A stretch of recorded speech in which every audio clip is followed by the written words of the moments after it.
been? Yes. Okay. All right, so the public has been admitted. I'm just going to read a brief statement, and then I will ask Chairwoman Gallagher to start the meeting. Good afternoon. My name is John Pavicic. I'm Executive Director of the Commission and will be serving as moderator for today's meeting. This is the July 15, 2020 scheduled meeting of the Central Pine Barrens Commission. At this time, I would like to ask the commission members to identify themselves. So starting with... you should, John, do a roll call. Thanks. Okay. Okay. All right. Governor of the State of New York. Yep. Carrie Meek Gallagher here. Okay. For the Suffolk County Executive. Andy Freeling. Thank you. The Town of Brookhaven. Ed Romaine. Thank you. Town of Riverhead. Oh, you got to unmute. I'll mute. Yvette Aguirre. Thank you. And then for the Town of Southampton. Jay Schneiderman, Town Supervisor. Thank you. We have a quorum. And I would just like to review a few guidelines. The notice of the meeting follows the New York State Open Meetings Law as amended by Governor's Executive Order 202.1, which allows meetings of public bodies to take place telephonically or through other similar services.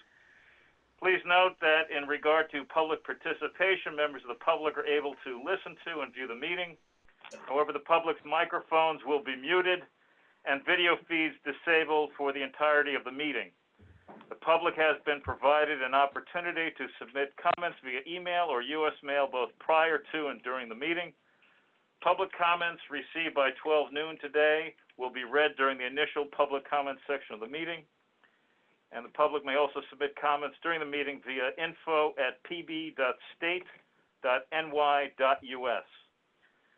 And in regard to voting, voting on actions and resolutions will be done via a roll call unless the vote is unanimous. And commission members will be asked to clearly state their name when making a motion or seconding a motion, or clearly stating their vote when the vote is called. Recording in regard to recording and meeting minutes, this meeting is being recorded by the Zoom application and will be posted on the Commission's website for viewing and listening after the meeting. Meeting minutes will also be prepared as is normal practice. And now I would like to turn the meeting over to Carrie Meek Gallagher, the Commission's chairwoman. Good afternoon, everyone. We can just jump right in. We will start with public comments. Have we received any that need to be read out at this time, John? Yes, we have. We've received one letter that was sent today. It's dated today. And it's addressed to the Pine Barrens Commission and is from James P. Egan, dated June 15, 2020. And it says, Pine Barrens Commission, please issue and release any and all credits related to Armand Gustave LLC. Please note there are 2 applications with James Egan as a partner. Please notify me when it is necessary to sign the easements. Mr. Barron has taken control of the LLC and will be, it's hard to read this, working it or addressing it as he sees fit. James P. Egan, June 15, 2020. And this is also notarized by Nancy Bradley. So that is the only public comment we have received prior to the meeting. I'm just checking our others, and no, yes, I'm just checking the email box, and we've received no other comments.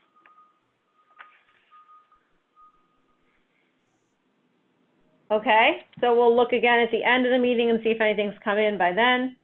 On to item 1B, minutes of the June 17th, 2020 Commission meeting for approval.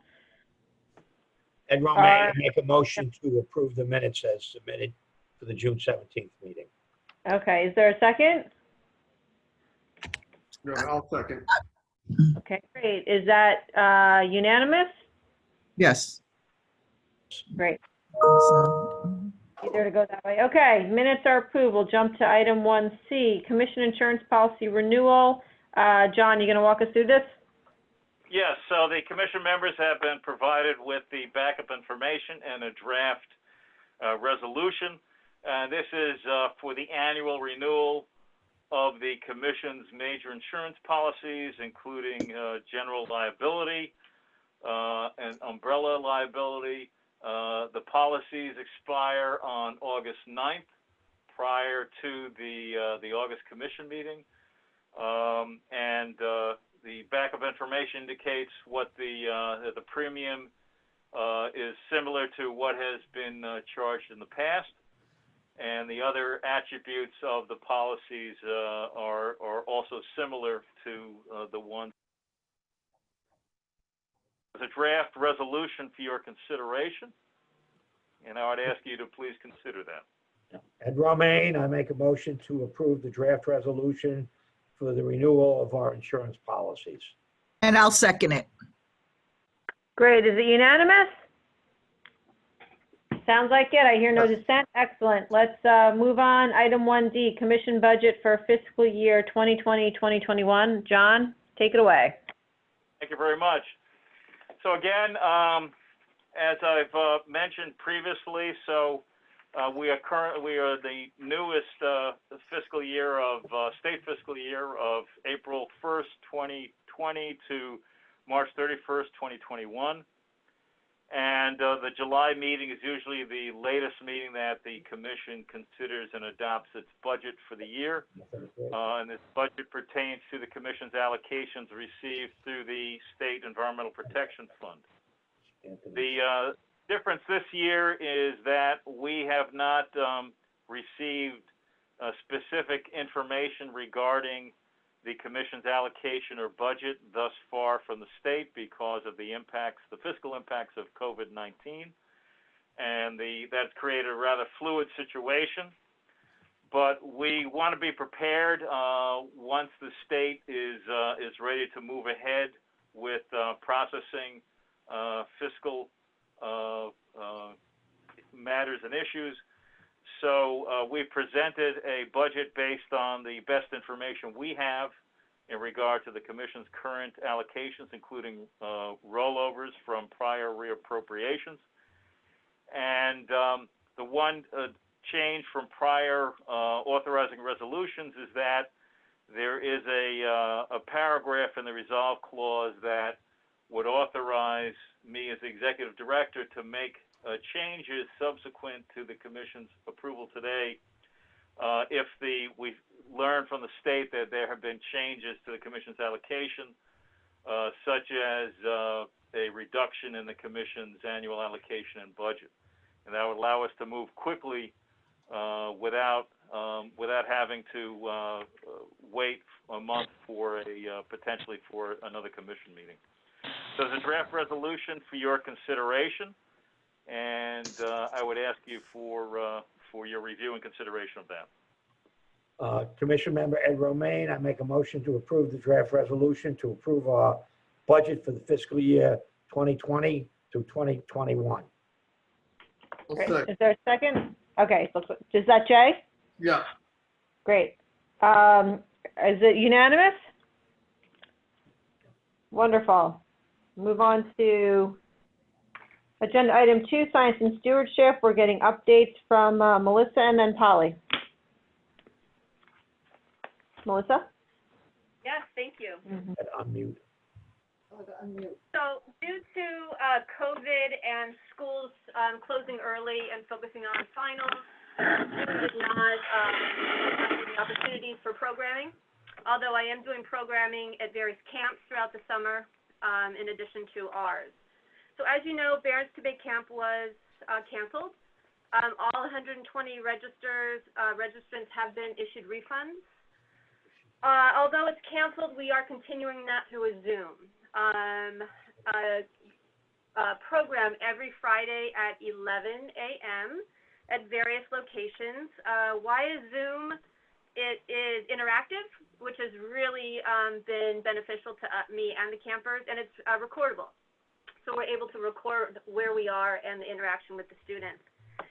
We're choosing locations throughout Long Island to introduce other opportunities for students or campers that don't necessarily have the opportunity to travel to these locations. They all pertain to the Pine Barrens or Long Island Natural History, and that would include Quogue Wildlife Refuge, SEED, Center for Environmental Education and Discovery in Brookhaven Hamlet, Bayonne National Seashore. We're going to Quogue Bridge and doing a seine instead of the Carmen's River. We will be going to Sweetbriar Nature Center, and we will be doing scavenger hunts at Wertheim and also kayaking Carmen's River and seeing it from the other side. In addition to the Fridays, I felt that I could do more for campers, so we will be adding Wednesday programming as well. And the Wednesday programming will visit locations that support the Friday. Also, the Pine Barrens Discovery Day. As you know, we have that every fall at Wertheim Wildlife Refuge. It'll be our 13th annual, but as you can assume, due to COVID-19, the details of that will be to be determined. It doesn't seem functional to have a group setting at this moment. So we'll be doing a little different this year.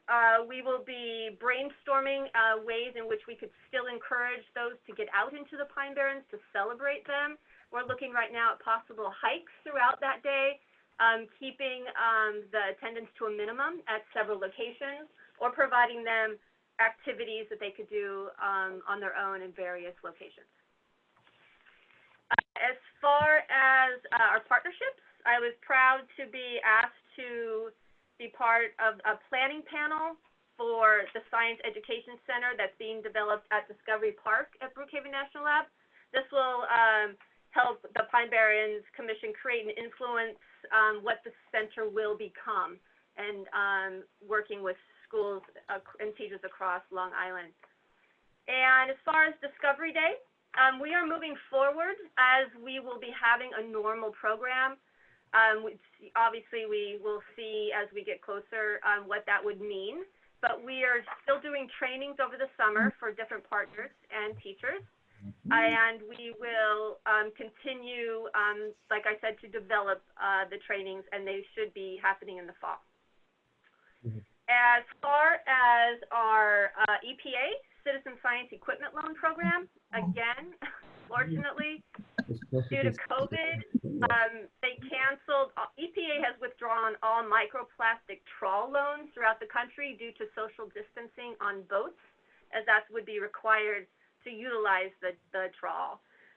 But we will still be receiving the YSI meter and turbidity tube. That will be shipped to us in August, and all of the training will be done virtually. The benefit of that teachers will be able to participate now as well. Thank you.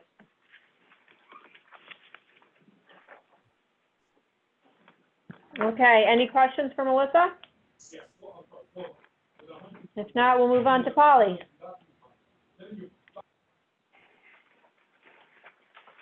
Good afternoon.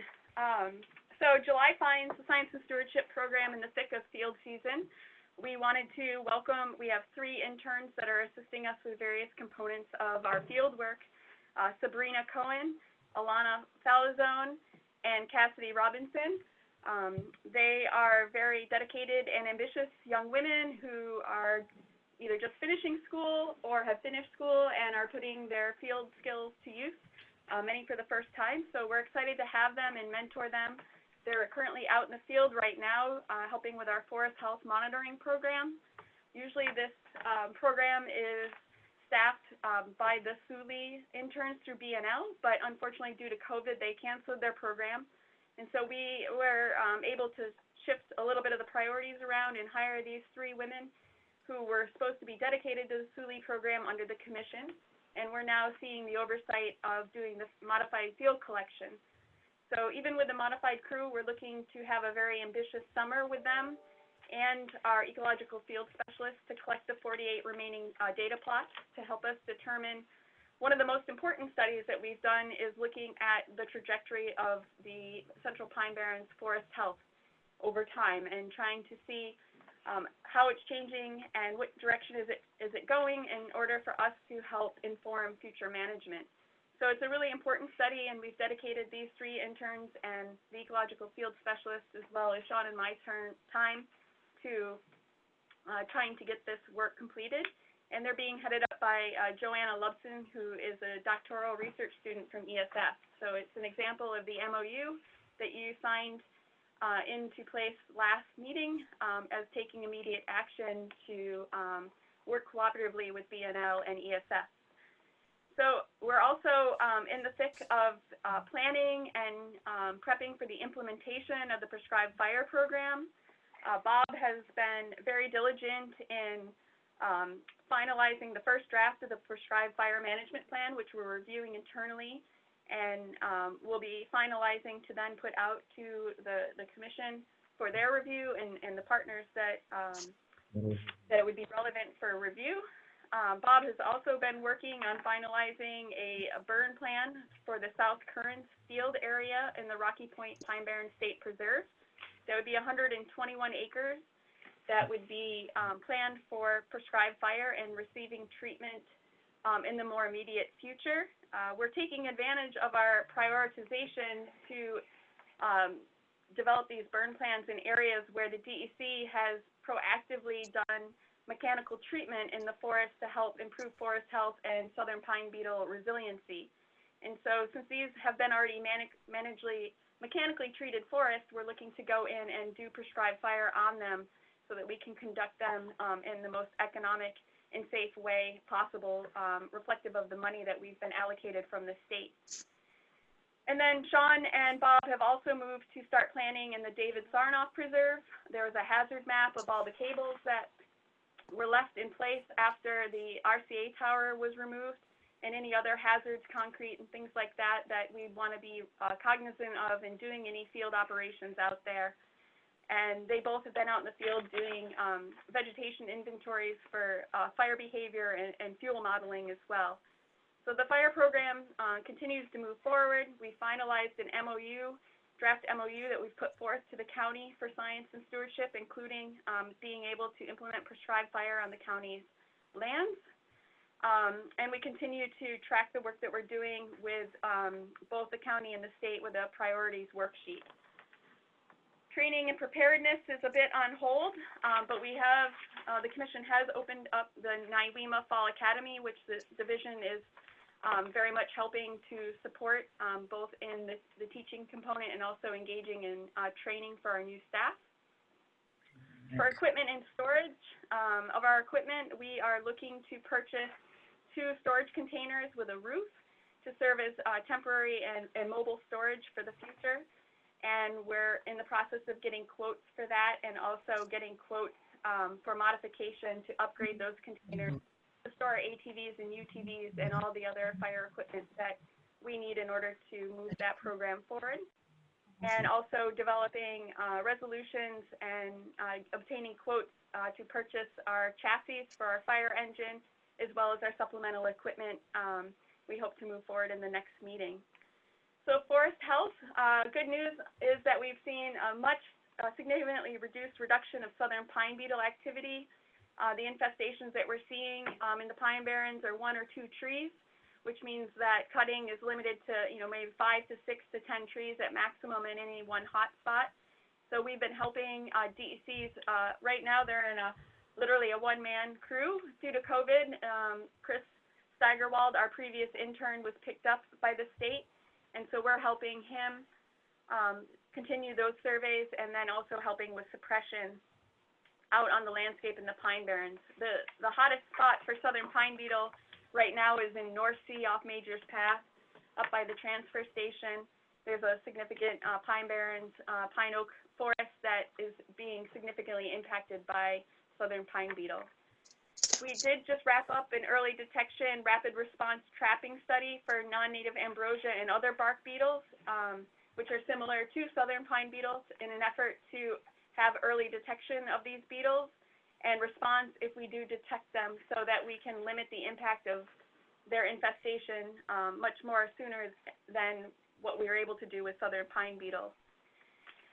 And then Lastly, we're also engaged in a number of pollinator surveys. We have been assisting the Empire Pollinator Survey with Natural Heritage Program and also doing pollinator surveys for the Cornell Waste Management Institute in association with New York State DOT to identify pollinators across the Pine Barrens with the ultimate goal of, one, to do a scientific study and publish report about the pollinators of the Pine Barrens, and also help with the ranking of endangerment of these pollinators to determine their occurrence, but also to work with DOT to develop appropriate species plant lists for any work that they're doing along roadsides, and also create manufactured soil that mimics our native soil, so that they're restoring not only the site with the flora, but also the soils to help support pollinator health.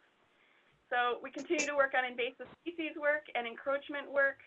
And then for those that weren't able to attend we've had a couple workshops this summer.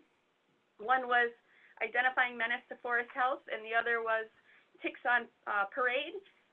They're both now available on our YouTube channel through the commission, and one of the benefits of COVID has been that we, by doing these presentations remotely, we've been able to record them and then post them for people to review at a later time. So if you're interested in some new species and pests that are coming to a forest near you and helping us with early detection, I strongly encourage watching the Identifying Menaces to Forest Health. And if you're looking to for the latest on ticks and new species and tick-borne diseases, watching the Ticks on Parade, which was given by Tansinier, gives all the most relevant information on tick-borne diseases and how you can help prevent your exposure to them.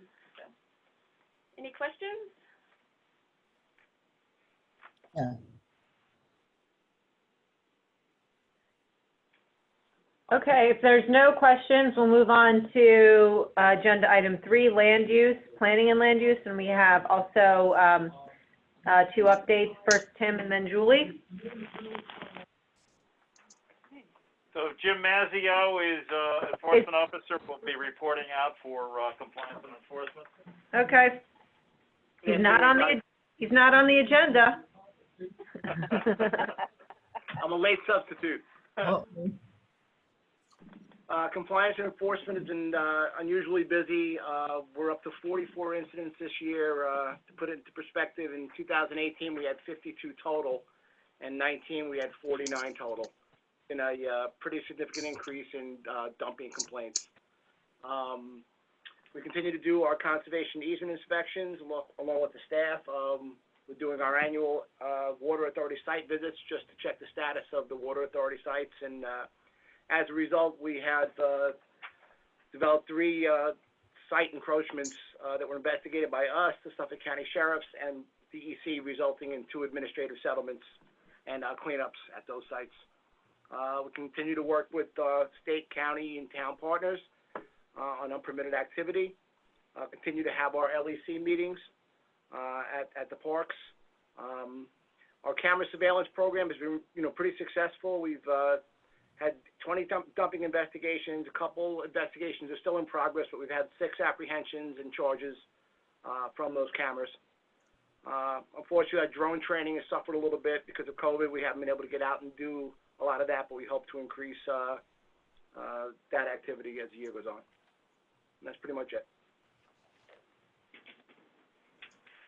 Put them on for the next work session. We have to go to an event tomorrow. We have a... Are we seeing an increase in dirt bikes and ATV use in the Pine Barrens? Yeah. We get the same amount of complaints, Supervisor, not a major increase, no. Yeah. It's pretty steady, activity as monitored by the LEC details that they do on every other Sunday or every Sunday they go out. And it's the same hotspots that have been out there, pretty much the same hotspots. Okay, thank you. Okay. Any other questions on compliance and enforcement? If not, we'll move on to land use division. Julie? Thank you. Thank you, Jim. Good afternoon. You should have received my report. It's in the e-packet, and just briefly, There are two pending applications. One's a hardship for Kogel Brothers, and one is the assertion of jurisdiction for Lewis Road. Yesterday, the commission just received a core hardship in Manorville. That will be on your next agenda to schedule a hearing. That's for a subdivision in the core. And the other items in the report identify some of the inquiries and materials that we are expecting to receive in the next month or so, either applications or referrals and materials that we will need to respond to, including the Riverhead solar project that's occurring in Calverton. That is ready to be reviewed and commented on, and some other inquiries, including Island Water Park, and the commission received materials. The group for the East End on East Coast Mines, an expansion of a sand mine, and the other materials are in the report. So if you have any questions on my report. Mhm. No? Okay. All right. If no questions, we'll move on to agenda item 3C, compatible growth area, core and CRA. This is the Lewis Road Planned Residential Development Assertion of Jurisdiction application. We have two items before us for today's meeting. One, to postpone the continuation of the public hearing until our August 19th meeting. We need to approve that, as well as the request to extend the decision deadline. We also need to approve that. That's correct.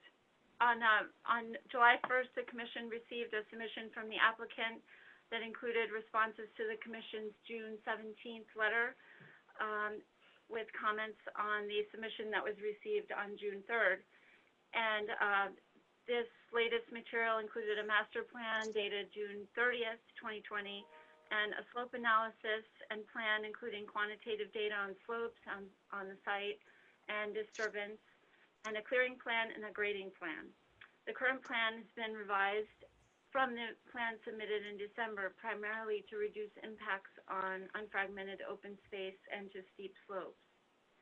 So as the chairwoman said, a public hearing was scheduled for today, but on Friday, July 10th, the commission received a letter from the applicant requesting the hearing be adjourned to August 19th and the decision deadline be extended to September 16th.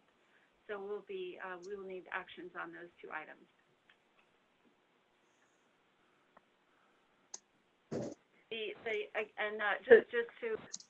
Just to indicate, the request for postponement is due to hopes that the July hearing was going to be in person rather than Zoom, but it was not allowed pursuant to the governor's executive order.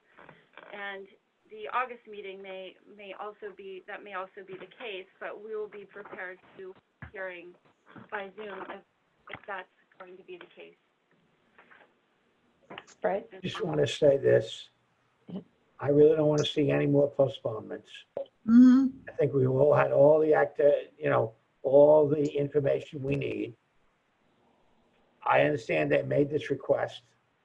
I don't want to be difficult. If I could, I would deny this request and have the public hearing, but we're not prepared for that because we assumed that we were going to postpone it to August 19th. Now, the governor has extended his orders about public meetings, and that extends to August 5th. And if I'm not, my guess is that he's going to extend that again till past Labor Day. So Right. I think we're going to be Zooming the August 19th meeting. I will not, after today, vote for another extension. I think it's time to have a public hearing and let people speak. And that way, the decision deadline is going to be at the September meeting, which means we'll have the public hearing in August and we will vote in September. I don't care whether it's by Zoom, in person, or whatever, but I am not going to vote for another extension. Yeah, Ed, we're going to figure out the best mechanism for holding the hearing in August so that the public actually can be heard. I know we Had- considered the Brookhaven Town Hall, but I gotta tell you. Yeah. As you know, the governor will issue his orders usually the same day, if not the day before. So I Right. have to wait till August 5th, but No, Ed, we're going to prepare to hold it by Zoom and look into all the features and the best way to run it because my sense is that I agree with you. I believe it's going to be extended, and the governor in his press conference the other day was kind of, poking the local governments to make sure they were very carefully enforcing everything. So in that instance, we need to make sure that we are, in fact, carefully enforcing all of the social distancing and safety guidelines. So we're going to work with the town of Southampton and their staff, I believe. They have successfully been holding some of these meetings. The idea is that perhaps the commission members themselves could be in person in a socially distanced manner at the town of Southampton, and an agent for the applicant could be there to present, and that would all be provided on a platform shared with the public, and then again, the town of Southampton has figured out a good way to then, in an orderly fashion, have public participation for these meetings. So we're going to work with them on coming up with the best for that. So Okay. we will be prepared to continue the public hearing in August. So the public hearing will take place in August and we will vote in September. Is that correct? Well, we know the public hearing will take place in August. The plan and the deadline would then be September. I don't want to, given what's happened with the history of this project, nothing is really set in stone, it seems like. But that is the plan as of today. Well, it's set in stone in my mind that I'm not prepared to vote for any further extensions under any circumstances. Mm-hmm. Yeah, that is the plan. Carrie, we have tried doing hybrid meetings. They're very challenging. So we're sort of at the town, we're meeting in person and allowing the public in by appointment. It is working, but challenging. If you're going to have an actual public hearing here, you would need, a very large auditorium, to account for social distancing. I've been through many hearings on, different variations of this development, and, they go on for many, many hours because of the number of people who want to speak on both sides of this issue. So, Yeah, I think we would have that portion of it, but I don't think we would have the public in person with us. I think the idea was perhaps we could at least have the commission members together because we could be socially distanced, right? I mean, we could be somewhat spread apart.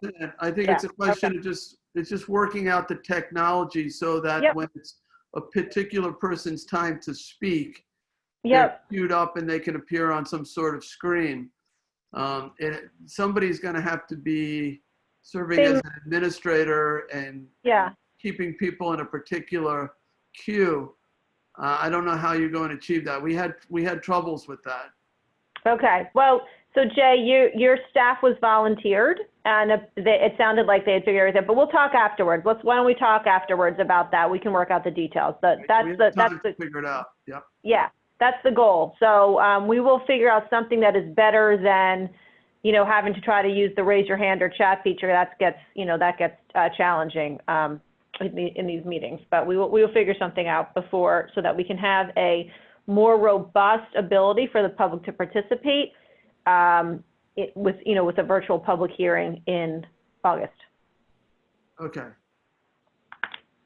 So with that being said, do we have any other questions or comments, or is someone going to make a motion? Oh yeah, I'll make a motion. We need to do two things, right? We need to postponement, and we need to set the public hearing. No, we're postponing the public hearing, and then we're accepting or approving the request to accept the decision deadline.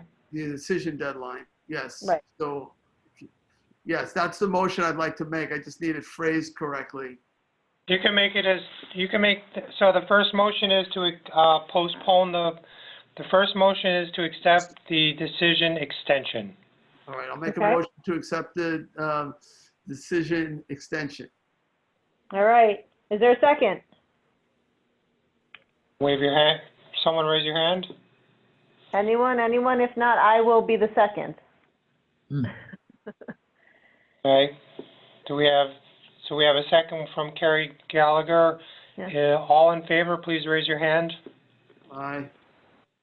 2. And Carrie, 3, right? Yes. Yes. Okay. So people opposed to extending the decision deadline, raise your hand. Seeing none. Any abstentions? John, I don't know, is the public able to view that? Or, should we put that on the record as to who voted how? Yeah, I think we have, so it's 3 votes for extending the deadline, Town of Southampton, County of Suffolk, and the State of New York. No votes opposed, and I believe there are 2 abstentions, Town of Riverhead and Town of Brookhaven. Motion carries 302. Can I have a motion to postpone the public hearing until next month? All right, I'll make that motion to postpone the public hearing until next month. You need a date, right? What's the date? August 19th? August 19th. All right, Do I have motion, a second? 3 motion p.m. to- 3 p.m. motion to postpone the public hearing till 3 p.m. August 19th. Can we just make it the August meeting just so that? Yeah, if that in case the moves- date, yeah, in case the date changes. Okay, I'll make a motion to postpone the public hearing to the August meeting. Thank you. Is there a second on that motion? County will second. County seconds. Any further discussion? All in favor, please raise your hand. So John, I'm raising my hand, but you can't see me. Okay, so the Town of Riverhead, Town of Southampton, the County of Suffolk, and the State of New York have voted yes. Any opposed? Any abstentions? Please raise your hand. Town of Brookhaven abstains. 401, motion passes. Thank you. Okay, on to the next agenda item. Jerry, Pine Barrens Credit Program update.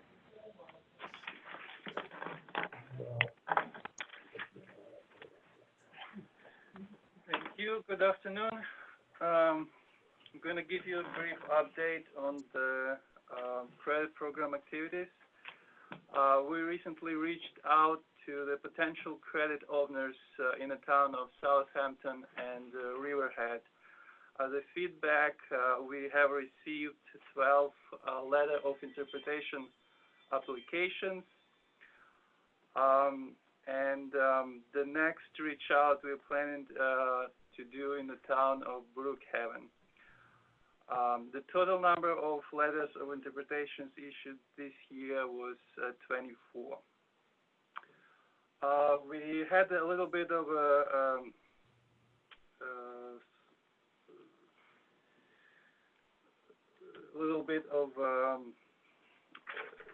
slow start this year due to the COVID. We recorded 2 conservation easements, which generated 2 Pine Barrens credits. 5 conservation easements are in the process right now. 6.3 credits were redeemed, 4 credits in the town of Brookhaven, and a little bit over 1 credit respectively in the town of Riverhead and Southampton. Almost 5 credits were sold, 3.8 in the town of Brookhaven, for the average price of $93,000, and 1.13 credits in the town of Southampton for the average price of $80,000 per credit. And the total average price is $90,000 per credit this year. The clearinghouse still owns 10.19 credits. And in terms of the financial balance, as of June 30th, the clearinghouse has $2.5 million, with the total interest of $3,300 for this year.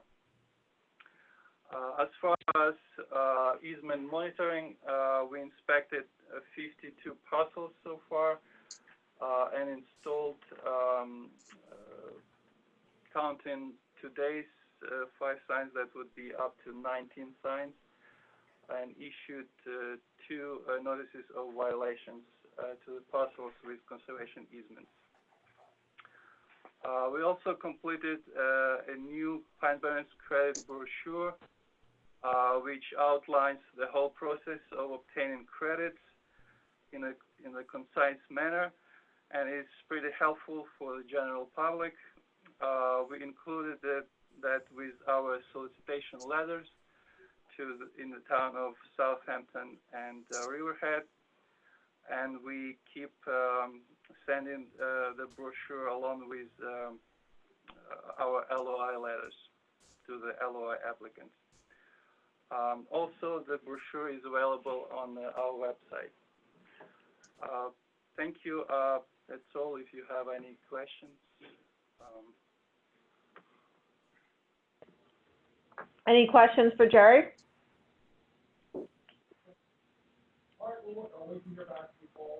All right, hearing none, John, we'll come back to you for the Regalo conservation easement. Yep. Okay, thank you, folks. So you had received a letter from Mr. John Regalo requesting permission to remove 5 dead trees from his property, which is encumbered by a commission conservation easement. Staff went out this morning to inspect the property. This was the earliest possible date we were able to work out with Mr. Regalo. And staff verify that there are 5 dead trees and believe that they do pose a threat to people and to property as outlined in Mr. Regalo's letter. Just prior to the meeting, staff had sent the commission an aerial photograph showing the location of the dead trees in the front of the property closest to the road on which it fronts, on-site photographs, and then a report outlining the findings of staff. So I make a motion to approve the request to remove the 5 dead trees from the conservation easement property owned by Mr. Regalo.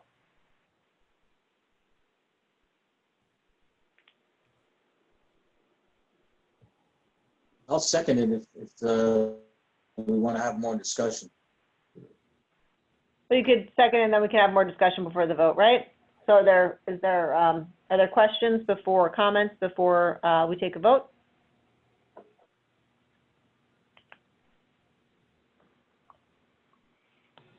Okay, hearing none, is everyone in, I guess, is it unanimous to approve? Yes, Yes. Yes. yes. Okay.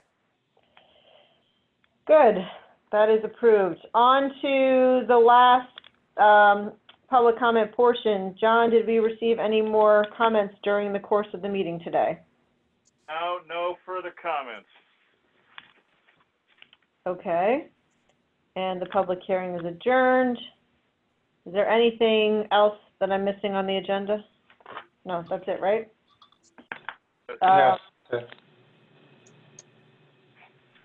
So we do need to go into a closed advisory session to discuss enforcement matters, but do we need to come back out to vote on anything? I don't think so. Okay. I don't know the mechanism. So no, there won't be any further action. Madam Chairman, I make a recommendation that we move into a closed advisory session, and after which we come out, conduct no further business, and adjourn. Okay. I'll second that. Right. So that's a motion, seconded, unanimous? Yes? Nice. Great. Okay. Anyone who had dialed in, thank you. We will see you or hear from you in August. So we're all going to get off the line now and dial back in a few minutes for the advisory session. And if anyone doesn't have that information, I'm sure John or Julie or someone could get it to you quickly.